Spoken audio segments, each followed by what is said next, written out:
So I am at Rockefeller right now. We are on the Upper East Side of New York. This is my boss's office. There's some historical memorabilia behind me. We're going to talk a little bit about history here. And basically what we do here in this lab, the lab is called Laboratory of Chromatin Biology and Epigenetics. If you guys know what epigenetics is, you can like type in 1 in chat if you want. If you don't, type a 0. I will tell you anyway what I think it is. So it doesn't really matter. And I guess there's more people joining in, and we're like basically wow, there's a lot of people. Holy moly. I just gave a seminar on Zoom. There was like 40 people. I thought this was like the most people I've ever seen in a Zoom, but there's still more people coming. Anyway, so big picture here, and what we study and what we're trying to understand is something that has puzzled people for a century probably now. Once they figured out that genetic information is stored in chromosomes, they also realized that pretty much all cells in the organism have the same chromosomes, but cells are different. So as the organism develops, obviously, you start getting neurons and skin cells and bone cells and blood cells and hundreds, thousands of cell types in every organism. But DNA is the same, which is why you can catch a criminal by DNA profile, or you can do ancestry by DNA profiling, and your DNA is not that different from your mom's DNA or whatever. But the cells in your body are completely different. They do completely different things. So sometimes these things go wrong, and sometimes that causes genetic diseases, which sometimes it's a mutation in a gene, and sometimes it's a mutation that affects regulation of a gene. And broadly, what has become obvious in the past 50, 60 years is that what matters is not just the gene makeup you have, but also how these genes are regulated, which ones of them are on, which ones are off, and how this on-off switch goes between different states, development, disease, and so on. And so why does a skin cell express skin genes? Why does the brain cell grow axons and become a brain cell? And man, there's a lot of people, and there's still ding, ding, ding, ding, ding. Okay, so what people have started working on a while ago is model organisms, because we very rarely work on humans. Actually, now we do that quite a bit more because we have a lot of sequencing data from human patients and from different diseases, and we can aggregate this like as a big data thing. But 50 years ago, that sequencing wasn't really an option. So what they were working with were fruit flies and ciliates, these little single cell organisms that live in a little puddle of water. And something that my boss became famous for was that when he and his predecessors looked at these ciliate organisms, they realized that they have 2 nuclei. You guys know what a nucleus is, right? Okay, cool. So they have 2 nuclei. They have the micronucleus, which is very tiny and very dark if you look at it under a microscope. And they have a macronucleus, which is huge, and it has seemingly a lot more DNA, and the DNA is open and looks like something is going on in there. And so then they started isolating proteins from these nuclei, and they realized that the protein composition is very different. And while the core proteins are the same, they're modified in a different way. So what am I talking about here? Okay, so the blue stuff here, that's DNA. And it's basically a very long string of A, T, G, and C. And the white stuff looks like little pucks here. That's the proteins we work on, and they're called histones. Who has heard of histones? Yes? No? One in chat? Anybody? Yes? 2? Excellent. So histones are very small proteins that are super conserved. Basically, you can find them the same histones in you and in a potato and in a cow and in a fruit fly. And for the most part, they are pretty much identical. And because everything in science is informed by evolution, at least in biological science, if something is very conserved between a jellyfish and a human, it means it's really important, like, wow, important. So when they started looking at these proteins, and it was back in the day, like dark ages of science, you couldn't just send everything to a core facility, get the sequence back, and get your results in the day. You had to run everything by yourself. You couldn't buy kits. You had to make your reagents yourself too. They started sequencing these proteins by hand, and they basically started realizing that, oh my God, these proteins are super conserved. They must be super boring, right? Wow, super boring. Who cares about a protein that is like a potato protein and a human protein? They're identical. Like, who wants to study that? Because everybody was studying DNA. Watson and Crick just published the DNA structure, and like that was the thing. Histones were thought to be incredibly boring, just packaging material that DNA seems to wrap around. Who cares? Until they did the studies in these ciliate organisms, little micronucleus, macronucleus. They're called tetrahymena in Latin. And these ciliates happened to have these two nuclei. And in one nucleus, histones carried one kind of mark. And I'll explain what that means. And in the other nucleus, they carried a different kind of mark. So what do I mean by that? Well, it turns out that in the micronucleus, which is tiny, dark, doesn't do anything, histones carried something called methylation on them. I don't know. You guys know chemistry probably better than I do. You are like super high achieving students. So what they were able to deduce is that a lot of histones in that dark nucleus carry the post-translational modification on them, which means that the protein is the same, but there is a tiny little chemical group sitting on one of the amino acids. And micronucleus was very heavily methylated. Whereas in the macronucleus, which is transcriptionally active and it does a lot of stuff, the histones carried another mark, and that was acetylation. And that's when things kind of started falling into place for the histones and their role in biology. And behind me, I don't know how much you guys can see that, there is this super ancient whiteboard, and the sequences on this whiteboard are actually tails of 4 histones.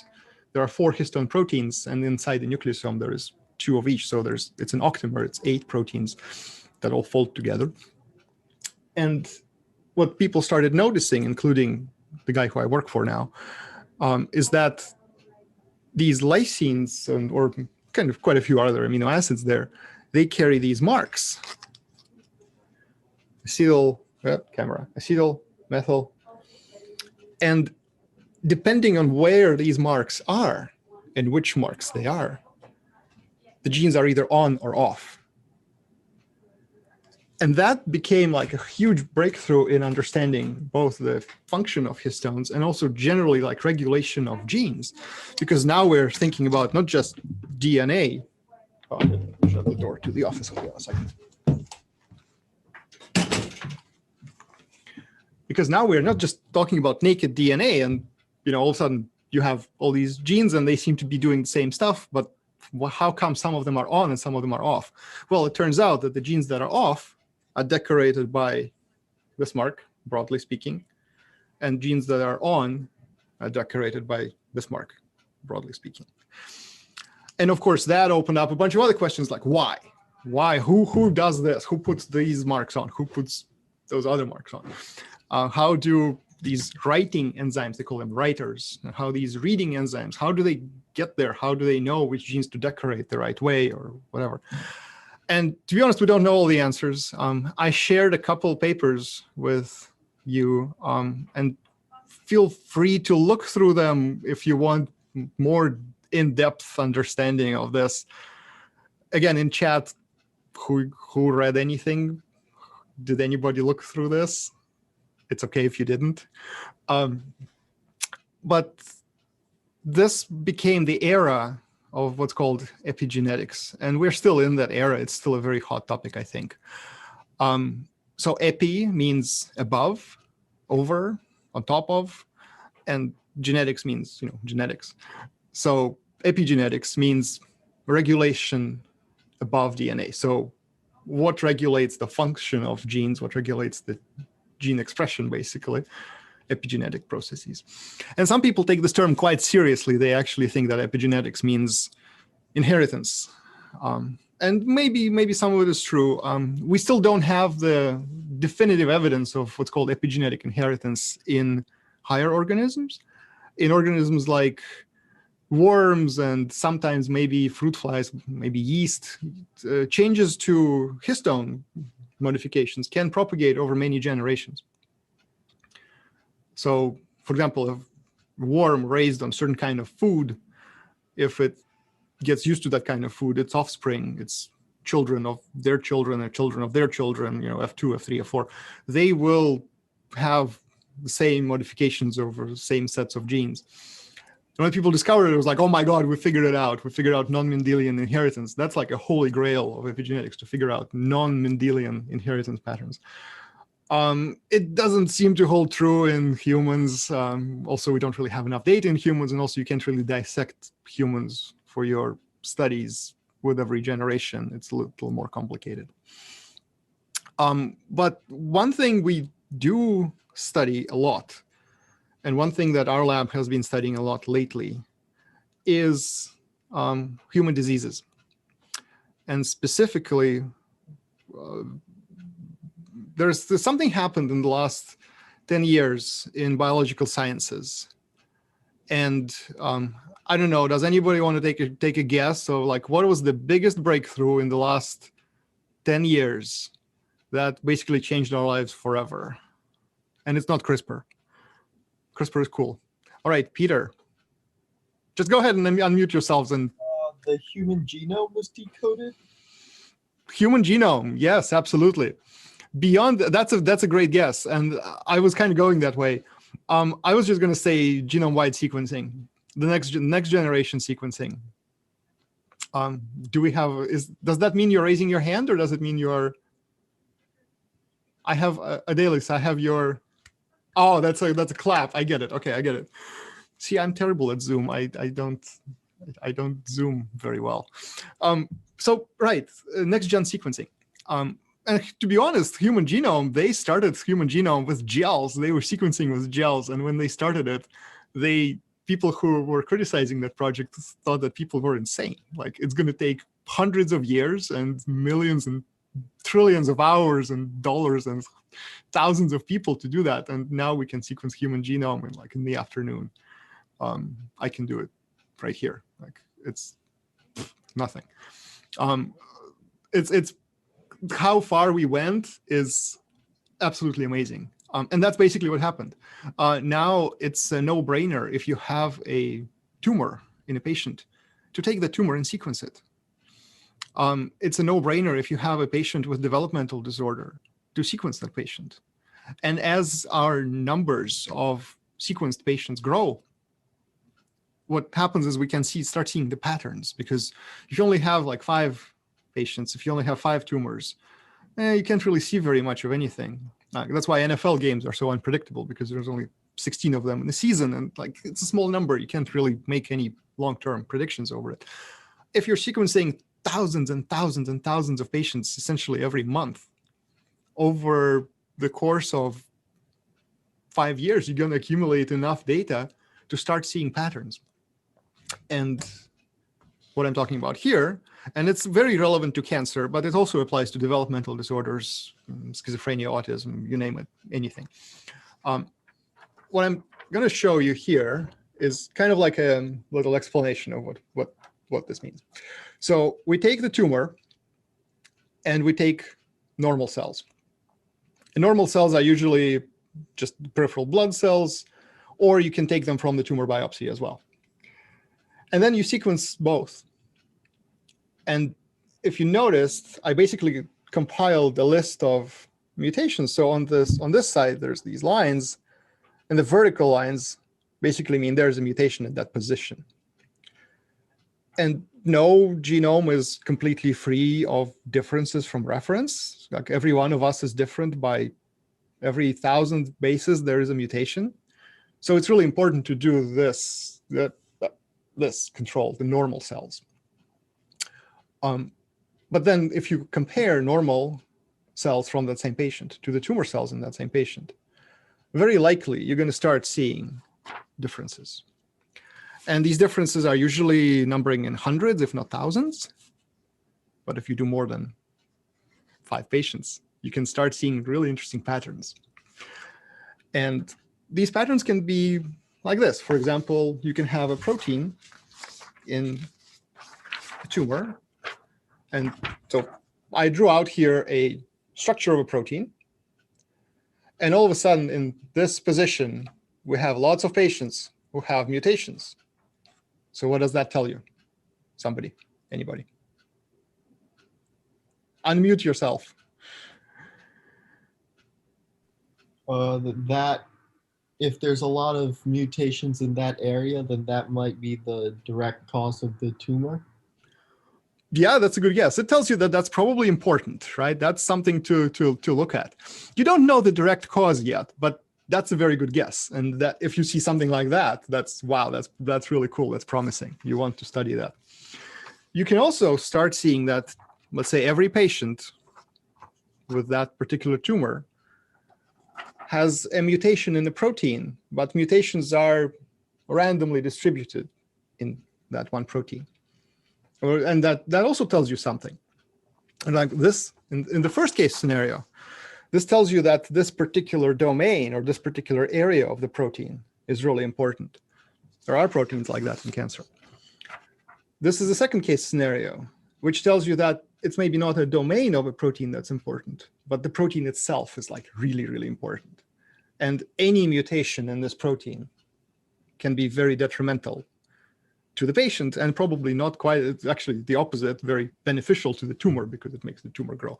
If you guys have heard about a protein called P53, you probably heard about P53. So P53 looks like this.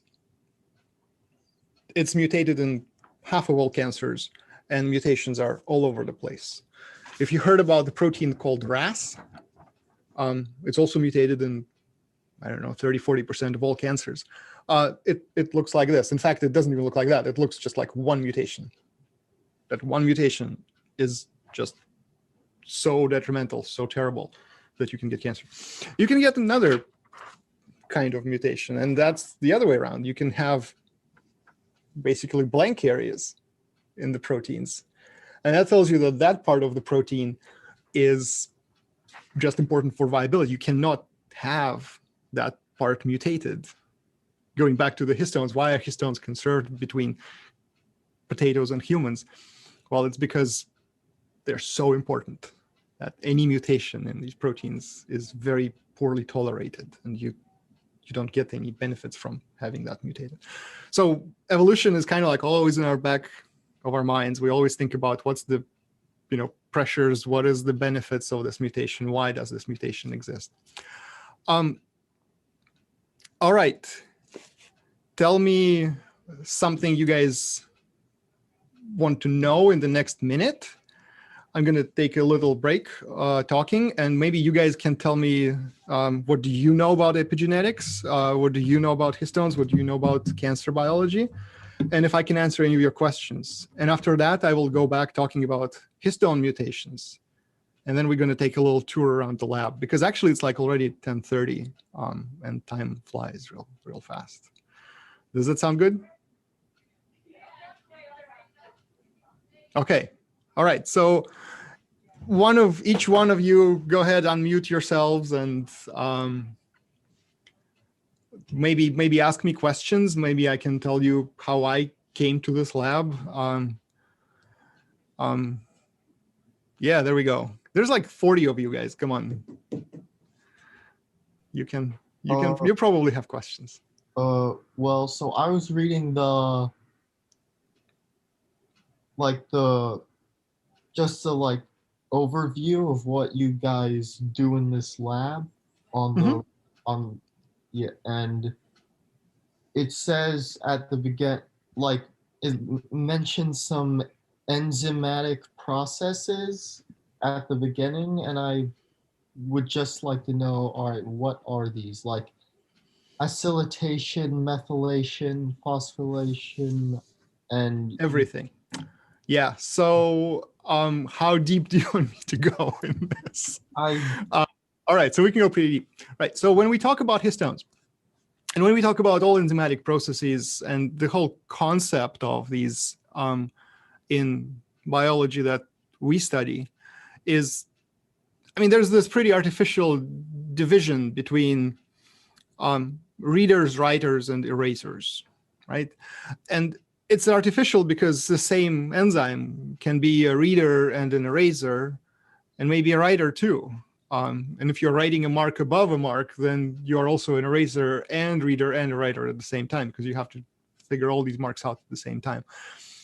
So what happens with histones and what happens with our genome that's packaged by histones is that histones are decorated by dozens, if not hundreds, of different enzymatic modifications on them. And the enzymes that do that obviously have to come to the right place at the right time, put this mark, and then either leave or move on to the next unit. Because this is really what chromatin looks like. People who have studied this using electron microscopes many years ago, they've realized that it looks like beads on a string. And the beads are nucleosomes, and the string is DNA. And basically, DNA is wrapped around nucleosomes, and it's interpreted by the cell in context of these nucleosomes. So these enzymes that work on DNA, we don't have a lot of high-quality imaging studies on them. So if you guys want to ever go ahead and do that, like, that'll be super cool. I'm sure technology will catch up. They have to go from one nucleosome to another, and they have to modify them in certain ways. There are, like, let me just share a screen with you real quick, and share screen. So this is the structure. All right, can you see my screen with a ribbon diagram moving around? All right, excellent. So this is a structure I shared with you in that email as well. And this is basically a nucleosome. All right, so that's what it looks like if you look at the DNA and if you look at how the proteins are folded inside it. Oh, sorry, hold on, I have a random incoming spam phone call. All right, so there are 4 histone types. They're all folded together into this beautiful ribbon structure. And then there's a 5th histone type, which is called linker histone, which sits just outside the nucleosome. And basically every one of them looks like this. Now, histones also have tails, and the tails are what's drawn on that structure over there, on that board over there. But they can be modified inside the core of the nucleosome, or they can be modified on the tails. And these tails also, they look kind of like antennas that sense the stuff. You can't see the tails in the structure simply because they're floppy. They don't have a structure. They're just everywhere. They sample the environment. To give you an example of what an enzyme will look like when it's reading or writing these modifications. Here's another structure, and this is a much worse quality structure, but it made big waves in science when it was published. This is a very important complex called polycomb. I'm not sure you have heard of it, but if you do study anything epigenetic, you probably have heard about it. So this is the nucleosome, and this is another nucleosome. And what this polycomb complex does is it senses a modification on one nucleosome. It still shows the previous structure. Oh, sorry. Hold on. New share. There we go. How about that? Excellent. All right, so there we go. So we have 2 nucleosomes now. I know why. It's because I opened it in a different window and I'm still sharing the same window. Okay, cool. So this is the same ribbon diagram. And it senses one nucleosome here, and then it reaches over. And if you zoom all the way in, you see this blue line, that's the histone, and then you don't really see it. And then you see it again over here, and that's a histone tail. And this histone tail is going to get modified. The methyl mark is going to get put on it by this enzyme that's shown here in pink or magenta. And this complex has at least 4 different subunits. They're very complicated. There is probably 5 more that come around and do other things. This complex is very heavily mutated in some cancers, including lymphomas. And the mutations, just like in this one of the picture I showed you, the mutations in lymphomas all happen right here in this catalytic center. And this enzyme just goes crazy and it starts putting mark over and over and over and over again. Normally it's regulated, and in lymphomas it just goes nuts. Now, polycomb is very special, and it's very historic and very interesting, because when it was discovered, people actually didn't know about histones and histone modifications. It was discovered by a guy, and actually his wife, I'm forgetting her name. His last name was Lewis. Her last name was Lewis too. They were screening fruit flies for mutations that affected their body patterning, because they were interested in regulation of how are body patterns specified. How does a fly know to grow 6 legs? And how does it grow 2 legs on each body segment and not an extra pair of wings and all that kind of stuff? And so he was looking for mutations that change that pattern, and he basically had flies that have extra pair of wings, extra pair of leg segments, extra pair of abdominal segments. He ended up winning Nobel Prize for those studies, by the way. And just by genetics, just by crossing these flies together, he figured out that there is a complex of proteins that does something to repress a set of genes. He didn't know how it does it. And I'll tell you another cool story about it in a second. But he called it polycomb, because the phenotype of these flies, they had extra bristle combs on their legs. I mean, who would notice an extra bunch of bristles on the legs of a fruit fly, right? But the name stuck, and we're all stuck with that name. And polycomb is probably the hottest enzymatic complex in histone biology now. But here's a super cool story. So there is a repressor complex in flies and humans that in flies was identified on a chromosome 3, I think on a band 9 of that chromosome. And it's called SUVAR39. SUVAR means suppressor of variegation. It's a very genetic term. It's just the screen type in which this protein was identified, 39. And here's the super cool part. When 30 years later, they figured out how that complex works, do you know what it does? It modifies lysine on histone 3 in position 9. It's just a coincidence, but it's super cool. I mean, it's a kind of God type situation. SUVAR39, and everybody who you talk to now, they're like, oh yeah, SUVAR39 is called that because it's a histone H3 and lysine 9 methyltransferase. Like, no. They named it 30 years before they knew what it does, and it's just an accident that the name kind of matches so well. Anyway, so this is what the enzymatic complex will look like, and the structure was made just about a year ago. We finally have the tools to do this kind of stuff. So any more questions? I'm going to stop sharing this, and I will get back to the screen. Do you think, so our class, we just kind of started talking about protein folding and stuff like that. Could you tell us a little bit about how you get a structure like that? Like the one you just showed us? Okay, yeah. So there is 2 ways, and there really has been I'm gonna keep sharing this because it's just such a beautiful structure. Or I can just show you on the wall. There's a cross stitch of that structure too. You probably can see it right over there. My boss's children are in the army, and so we have like army and navy walls, but we also have cross stitches of random nucleosomes. So there's two things in that question. First is, how does the protein fold correctly in the cell? And to be honest, we don't really know. There is a lot of talk about chaperones, and obviously chaperones are super important. There's a lot of proteins that come in and make sure protein stays in certain conformation during folding. It becomes quite complex when we're talking about multi-protein structure, for example, the nucleosome, because we have essentially 8 different proteins that have to get together in the right time, in the right place.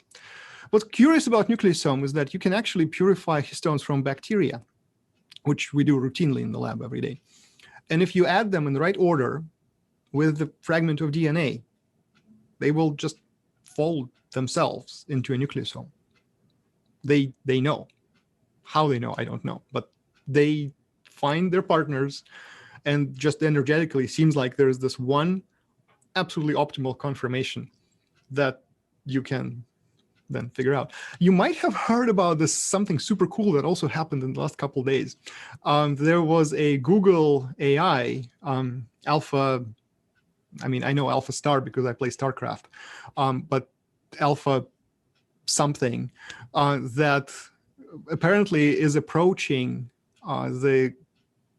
what scientists can do experimentally. Now you can deduce domain structure by just plugging that sequence into that Google Alpha AI system, which is super scary and also super duper cool.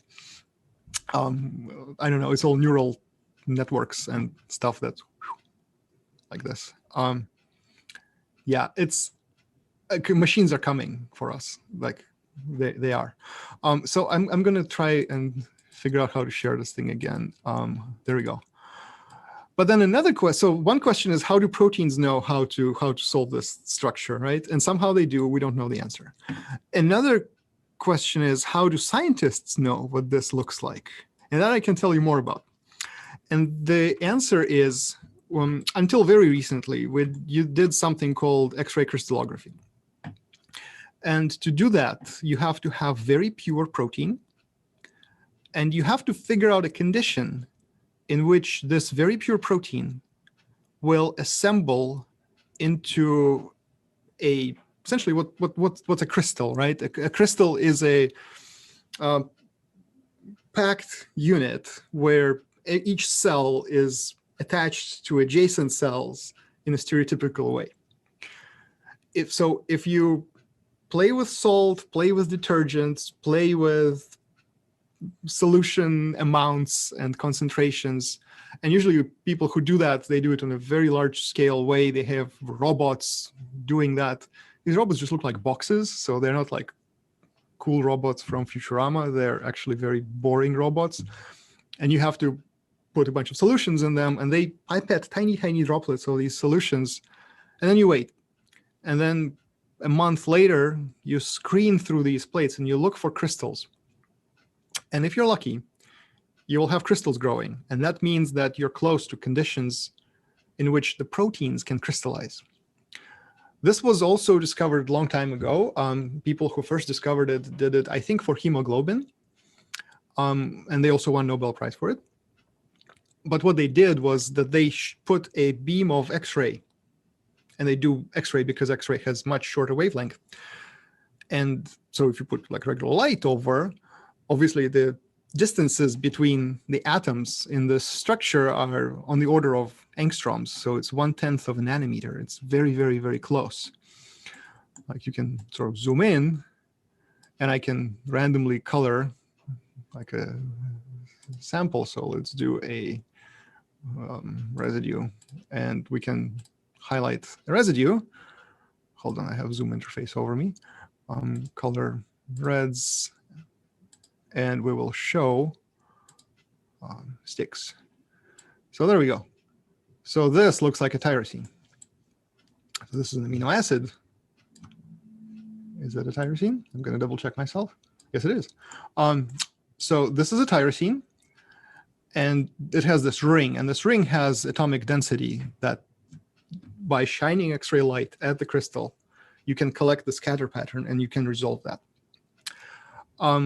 At first, they did it by hand, and it took years to just match the dots to possible distances between atoms, and you couldn't really do it with complex structures like this.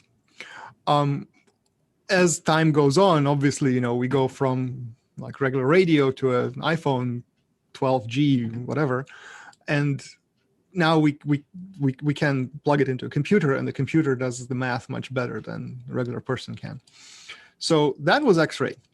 The problem with X-ray crystallography is actually a huge problem. You have to have a crystal, and that's hard. Like the biggest problem is not to resolve the crystal. You can resolve anything. The problem is to grow it. And the bigger your protein is, and the harder it is to purify your protein, the less chances are that you're going to grow a crystal ever. And people spend years and years and years like pursuing that for some proteins, and they could never grow a crystal. I mean, science, that's how science works, right? You spend years doing something, and then it doesn't work. It's actually quite sad and funny when it's not happening to you, I guess. So, but then a few years ago, something happened. And what happened again was this big data revolution. And the big data came in terms of image analysis. And once people had the capacity to analyze images at a like insane scale of millions and millions of photographs at the same time, it's the same software that can do the facial recognition and license plate identification on the cars. Happened at the same time. They also realized that they can take pictures with electron microscope of the same beads on the string I was telling you about. So what you do is you take your proteins, and it can be a very large protein complex now. It can be a protein complex that's very hard to purify. It doesn't matter.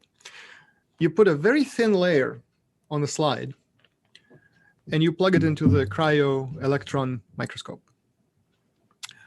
So at very, very cold temperatures, the same electron light shines on these protein complexes, and you get the actual photograph. And then you take these photographs, and you take millions, not millions, but like tens of thousands, hundreds of thousands of them. You plug them into software. Software starts figuring out, are there any stereotypical patterns? And the more photographs you take, the more precise can the software be. And actually, the structure I was showing you for the polycomb complex, that's how it was obtained. So now the electron densities can be derived from just a photograph.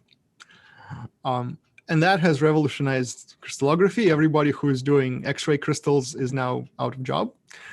Well, not really, but they have to change their ways.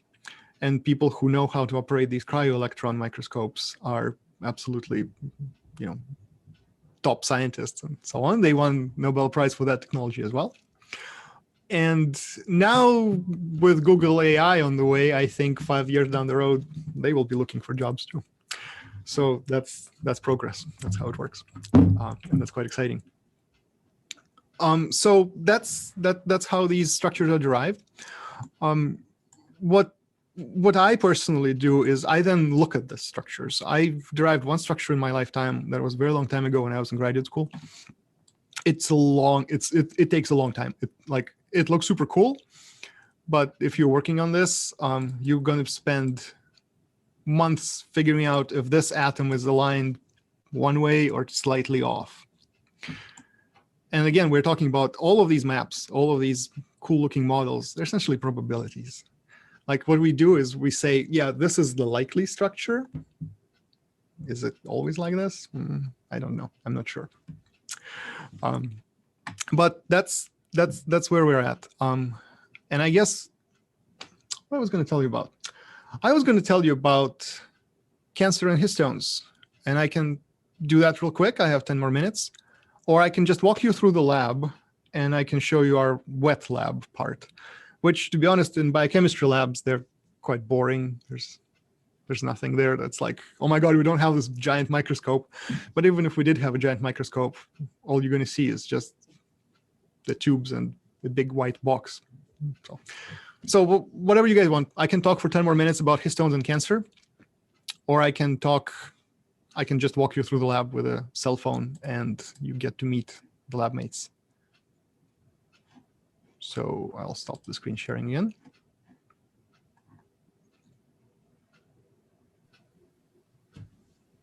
I don't really prefer either one. I'd be fine with either. Okay. Lab tour. All right, lab tour it is. Lab tour wins. Okay. Stop the count. Lab tour.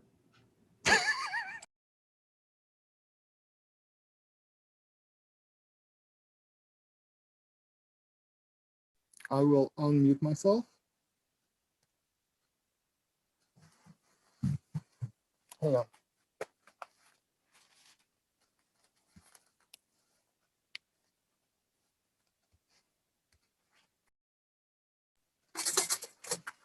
Can you guys hear me? How do I switch the camera? Yeah, we can hear you. All right, excellent. So now I will walk through the lab, and this is basically the office space, which every lab has, and it's the most important part, as you guys know. And here is some equipment. And here is a machine that lets you calculate how quickly the genes are expressed and how many of them are expressed and what's the expression level. It's called quantitative PCR. There are some people working hard. This is what a wet lab looks like. And some of you might have seen a tank for something called Western blot. This is basically a polyacrylamide gel. It's a polyacrylamide gel that you load the proteins into, and then you apply current. And basically what happens, the proteins run through the polyacrylamide gel at different speeds because they're different size. And then you can get them out of the gel and identify them using antibodies. Here's more lab. I don't think anybody is working with anything cool right now. The coolest thing we have done in the lab is probably mouse work. And here are other postdocs in the lab. And here's our benches and our workspaces. And to be honest, the coolest part here is just little centrifuges and occasional reagents, occasional screwdrivers. Oh, look at that. This is cell suspension. And these cells will get spun down. And I don't think you can ever see the pellet. So what are you going to do with these cells? Oh, there we go. There we go. So that's exactly that. We're going to do Western blot. We do a lot of Westerns in the lab. These are shaker incubators where we grow bacteria. You can grow them at different temperatures. These are tanks where we store. Okay, hang on. It's the masks. Yes. So this is the temperature. And this is super duper cold. This is where we store the cells. And it's liquid nitrogen. Boom. Minus 142. This is the tissue culture room, and it might get a little spotty with the coverage here because I think this is where our networks fail. This is what the cells look like when we grow them in culture. You can't actually see the cells, but that's the plates, and that's the clean food. And then this is where they live. You can grow regular cells, you can grow cancer cells. Young.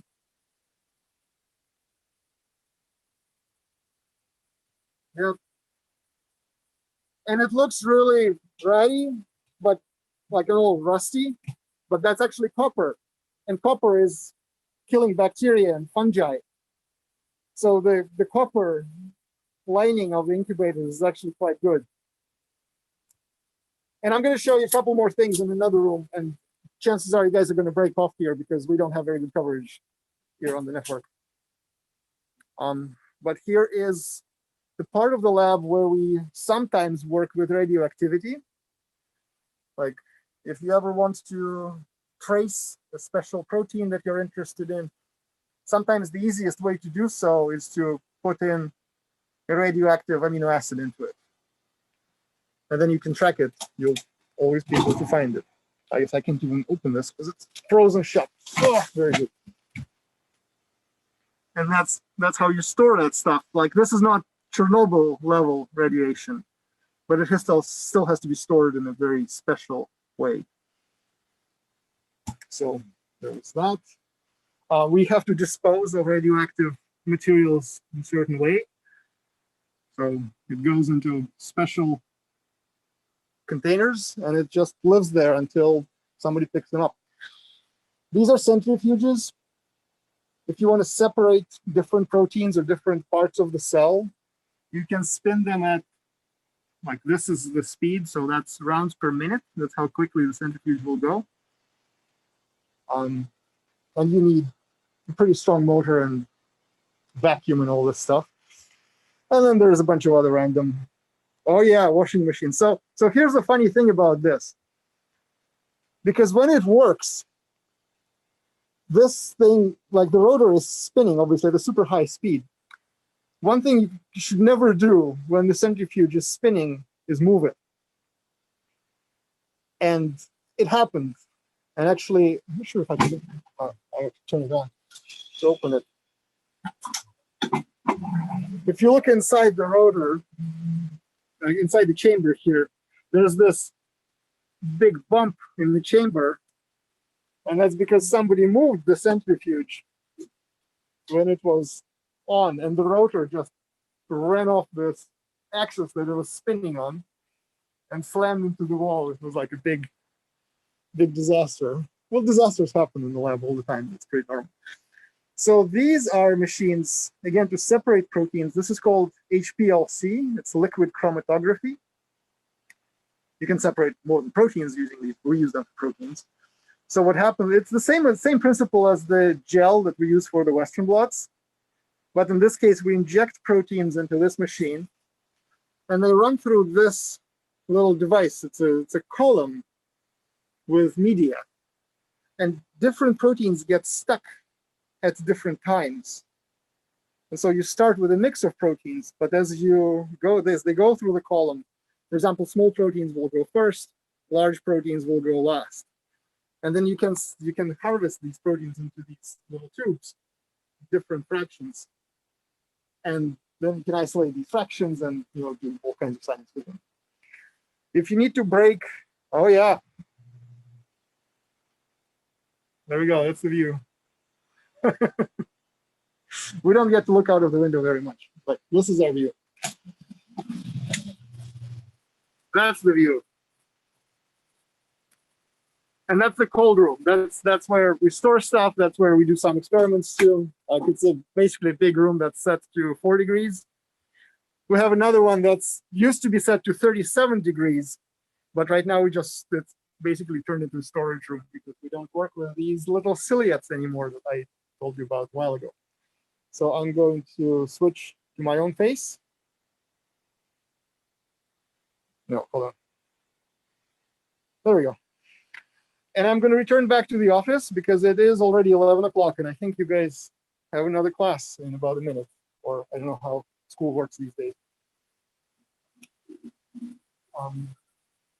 Yes, while I'm walking, come up with a couple of questions.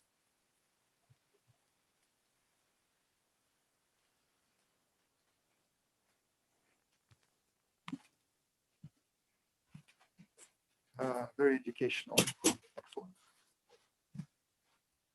Okay, I will turn this off.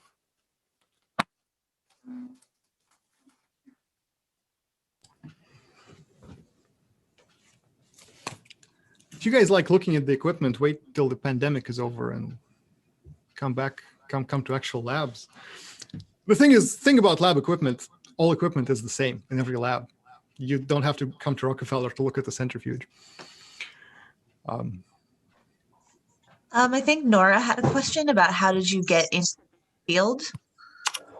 Yeah, so I grew up in Russia. I went to school there. And then basically the choice was, do I go to biology in college or do I do medicine? And in Russia, the system is completely different. It's not like med school is like super prestigious or anything. But still, like biology teachers make nothing and doctors can make a little bit more. And so I went to med school while not really wanting to do medicine. And then when I was probably my 4th year there in med school in Russia, I basically got an internship in a research lab in US. And I came to the US for like a little 4-month stint. I almost failed my med school exams because of that in Russia, because I missed like 4 months out of like a year. And I loved it. I was super excited. I did the protein crystallography. I was very happy to do that. I came back for grad school 2 years later. And I worked on fruit flies, studied fly oogenesis and how the oocyte is specified and how female fertility, sterility works in fruit flies. And then after that, I realized that, stuff that happens in the nucleus is probably the most important part. So I want to study that. And if you want to study stuff in the nucleus, you really want to start with this. And then I came here. I think as in colleges too, you apply to multiple different places, you interview in multiple different places, and you basically see what's the better fit. I thought I would work on small RNAs. When I was in college, microRNAs and siRNAs were like super hot. Everybody loved small RNAs. And I rotated in the lab that studied them, and I was like, oh, this is boring. But that's like what I find boring. I'm sure some people will be like, oh my God, this is the most exciting thing in the world. So I'm not judging. I'm just like, not for me. That's all.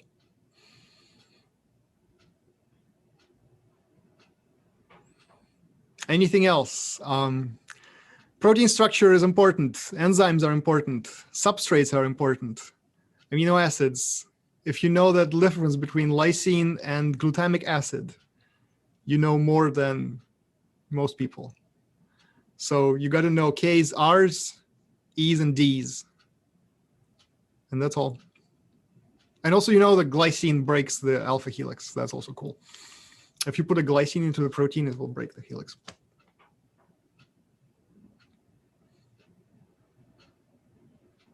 Yes, centrifuges. So when I worked in Russia, we didn't have these nice centrifuges. Like we had a plastic centrifuge that was really terrible, but we figured out a way how to isolate DNA on that centrifuge, and we did that. And I don't wish that upon anyone, but we did that. We washed the pipette tips and we washed the tubes too. That was hilarious. I worked in a research institute that the project was, we studied tuberculosis in HIV positive patients. And we washed the tips and plastic from our biomaterial. Here it would be like a biosafety level 3 probably. You would need to wear a full hazmat suit to work with that. And there it's like, it's like, let's wash it, reuse it.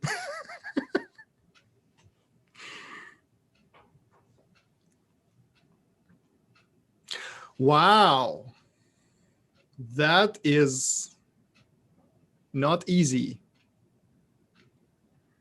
Wow. So you sequenced it, or how did you figure that out? Wow. So there's a lot of interesting math with DNA, right? DNA is only 4 base pairs, and it's the same base pairs all across the animal kingdom. There is one interesting hint you can get very quickly from DNA, because some organisms methylate their DNA and some don't. For example, if you work with humans, like 10% of our cytosines are methylated. They have methyl cytosine instead. And oh yeah, you can do specific PCR primers, of course. But for example, if you work with fruit flies, they don't have DNA methylation. And so it's really funny when people are trying to use fruit flies as a model for a lot of epigenetic processes. And I love fruit flies. I worked with them for a long time. But you cannot always study human stuff in fruit flies just because they don't have the same regulatory systems. But obviously, if you realize that you don't have DNA methylation in your sample, you know that this is not human DNA. This is like fruit fly DNA or something like that.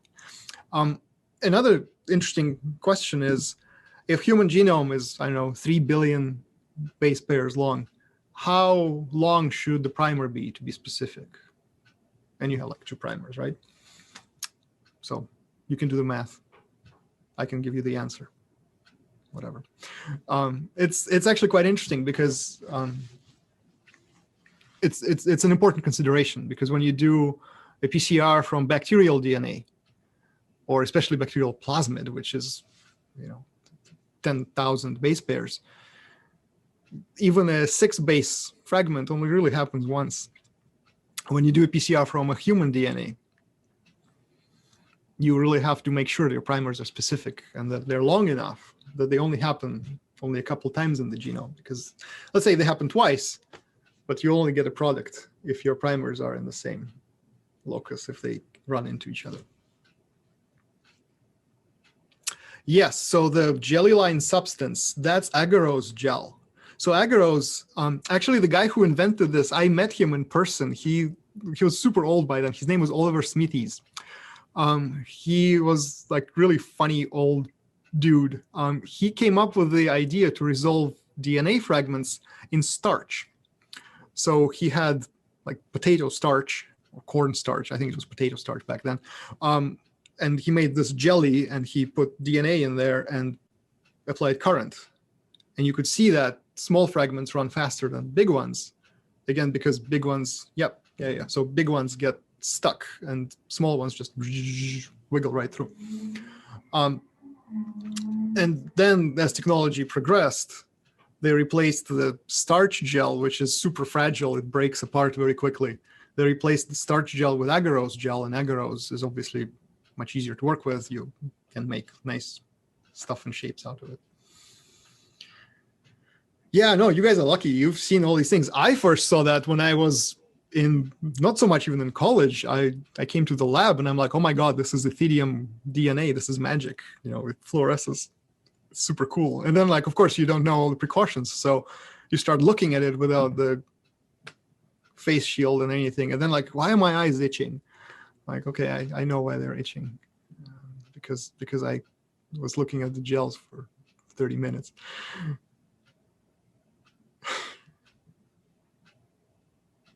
When do you guys have to go? I can keep talking forever. Like, just let me know. Cut me off.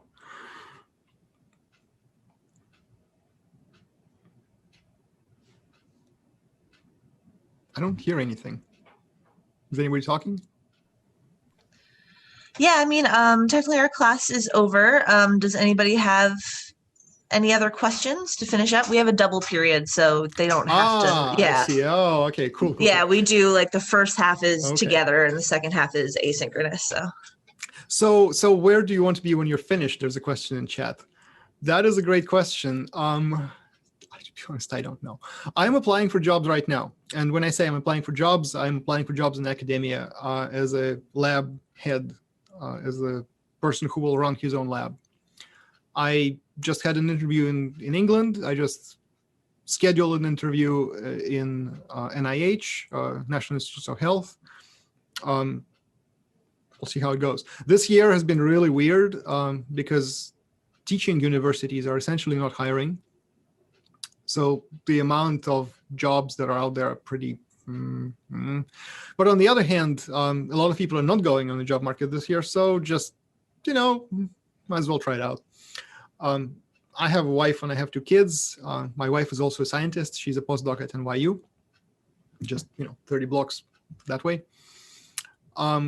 We have to coordinate how we apply for jobs, because if I get a job in England and she stays in New York with,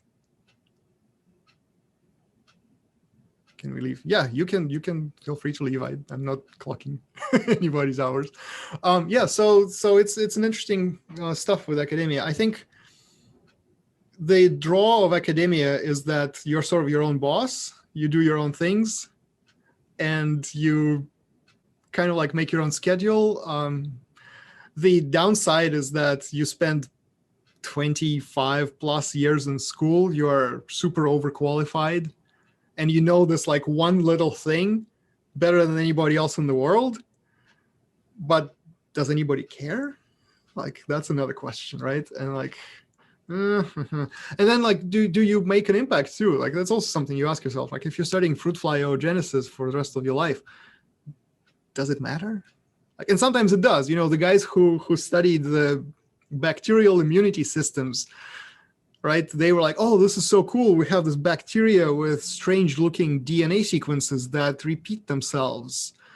Let's call them clustered, repeat, interspersed elements, blah, blah, blah, something like cool. And then 10 years later, somebody else was like, wait a second, we can repurpose that and edit human genome, or like any genome like this. And all of a sudden, that's the hottest thing in the world. And this is super cool. Why are fruit flies used so much? That's a great question. They are historical.